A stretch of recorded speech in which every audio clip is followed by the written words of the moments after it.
All right, boys. Got our week 10 power rankings now. Let's jump into it with your new number 12 spot. It's going to be Garrett, 2 and 7 now, dropping one spot from last week. He's 12th in points for, 4th in points against, and he took a loss this week, scoring 137.8 points, making him 11th in scoring for the week. Just 3 weeks ago, I had decided that Garrett was no longer the worst team in our league, and he has done everything he can do to prove me wrong since then. This was the third straight week that he was bottom 2 in scoring, and obviously he lost all 3 of those games. And so for that reason, he finally returns back to the bottom. Coming in at the 11th spot is Pat, who's now 1 and 8, up one spot from last week. He's 11th in points for and 3rd in points against. He put up 166.67 points, making him 9th in scoring last week, and he lost. Despite extending his losing streak to 9 games now, he earned his way back above Garrett. You know, this was the third straight week that Pat outscored Garrett, and he now has a pretty significant amount of points over him. Now, despite that, his 1 and 8 record puts him on the brink of playoff elimination. As soon as this week, he could be done. So at this point, it's going to be very difficult for Pat just to avoid the trash bracket bye week, which I think is really what his main goal should be, is trying to get out of that last spot in the division so that he doesn't get shoved right into the dumpster bowl. Coming in at 10 is going to be Lark. He's 2 and 7 now. This is the same spot he was in last week. Currently 6th in points for and 2nd in points against. This past week, he put up 169.72 points, making him 8th in scoring, still picking up a loss. He just had the easiest game of his season so far. He's never had this few points put up against him. And rather than taking advantage of that, he matched that by also putting up his own fewest points of the season. He seems to have finally accepted his fate now. He's told off Etienne, Nick Bosa, Donovan Peoples-Jones, and Micah Parsons, and he's put Dameon Pierce on the trade block finally. The only good thing going for Lark is that Garrett's team has been so bad that they may just save him from the trash bracket bye week. Moving on to our 9th spot is John. John's 4 and 5. He's down one spot from last week. He's currently 9th in points for and 5th in points against. He picked up himself a loss last week with 130.35 points, which was the worst. His season is just very bleak looking to me right now. His team has not been very good, and now has already depleted a roster, also has lost Rashawn Gary for the season. It just feels like John's going to be stuck down in the trash bracket unless he figures something out very fast. Going to our number 8 spot is going to be Jeremy. He's 4 and 5. He's up a spot again from last week. He's currently 10th in points for and 10th in points against. He put up 173.36 points last week, good enough just for 7th of the week, but he did get the win with that. He's managed to plant himself firmly back in the playoff hunt now. He's just 2 games behind all 3 of the current Nose Division playoff teams.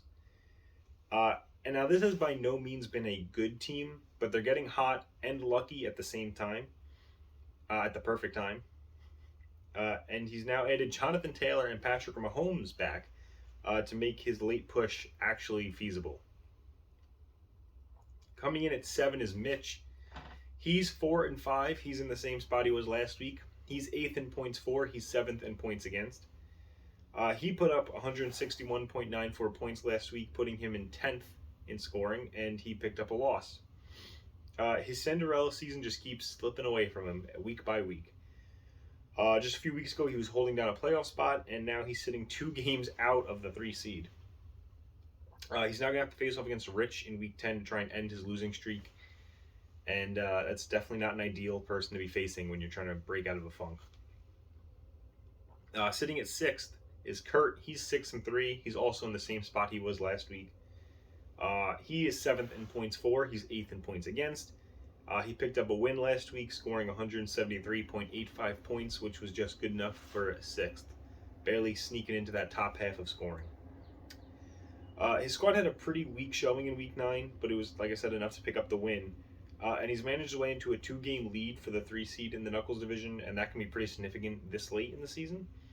He's definitely going to need to get more out of this team if he wants to accomplish anything more than just avoiding the trash bracket, though. For now, he's in a good spot, but it would definitely be nice to see this team pick it up a little bit so they're not a first round exit in the playoffs. At number 5 is Steve.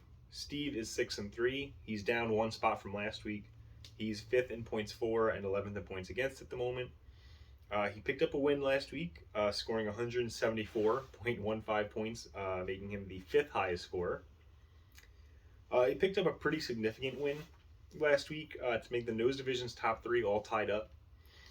He's also just 35.52 points off of the 2-seeded Nick now at this point. He definitely feels like the 3rd best team in this division to me, but he's positioned himself to have a real shot at getting a bye week still, and that's huge. I look forward to seeing how much of an impact DPJ and Micah Parsons are going to make as his newest players. Sitting at 4 is going to be Austin. This is up 1 spot from last week. He's now 7-2. He's 4th in points for, still dead last in points against. And he scored more points than anyone last week, 246.69. Obviously picked up a win. Nobody scored more than him. He now officially holds the best record in the KFL. He's now added a ton more talent with Jamar Chase and Derrick Henry as well, which is kind of scary. So for the first time all season, I genuinely think Austin could repeat as champion. I think right now is where I'm starting to see it really shape up for him. Now, getting into our top 3. Number 3 is going to be Nick. Nick is 6-3 now. He's down 2 spots from last week. He's 3rd in points for at the moment and 1st in points against. He lost last week, scoring 205.22 points, which was good enough for 4th most points last week. He immediately fumbled his first place spot in the Nose Division after getting it. He didn't have a terrible week, but you need to expect more from him as one of the top contenders this season, and that might sound a little hypercritical, being that he was the 4th highest scorer last week, but last week was just a really brutal week in general. 205 points is not good enough at this point in the season for someone of Nick's caliber, in my opinion. With significantly less points than Vinny at this point in the season, he's going to need to be better than he was in Week 9 pretty much every week going forward. That's not going to be easy, but I definitely think Nick has the team that can manage that. Now, at number 2 is Vinny, another 6-3 team, another team that's up 1 from last week. He is now 1st in points for and 9th in points against. He picked up a win last week, scoring the 2nd most points of the week with 246.09. He had a great week. He reclaimed the top seed in his division. He grew his point lead over Steve and Nick even further, and he overtook Rich as the number 1 scoring team in the league. With the Nose Division in a 3-way tie, though, he's far from safe. He now controls his own destiny once again, and he's going to need to be on point for these last 5 weeks. And number 1, back at the number 1 spot, Rich, 6-3 now. He's up 1 spot from last week. 2nd in points for now and 6th in points against. He picked up a win last week, scoring 223.45 points, making him the 3rd highest scorer of the week. And this team looked like the team we're used to seeing again. That's with a weak performance from his Bills players as well, which is pretty good for him. You know, when those guys click, this team is scary. And he just added ETN and Nick Bosa, so that is huge. He is still... Lost my spot here. Sorry about that. He's still the front runner for the championship in my mind, and that's why he's back in the 1 spot in my rankings. So that's going to do it for this week, boys. We've got 5 weeks left in the season. It's really hitting crunch time. You know, we could see the first team get eliminated this week, which is pretty big. And this is where the season's really going to start heating up. You know, the top 3 spots in both divisions have been really close, and we're starting to see the bottom feeders send their assets to the contenders. I'd say more this year than any other year. I think getting rid of our trade deadline has been huge. We're seeing literally the biggest arms race we've ever seen in this league, and it's been a lot of fun. I'm sure it's continuing. For all I know, there's more trades happening as I'm recording this. So we're going to see who comes out on top. Again, I still think those top 3, Nick, Vinny, and Rich, are the biggest threats, but Austin's team really looks scary to me now at this point. So I'm going to wish all of you good luck for this week, and I'll see you again next week.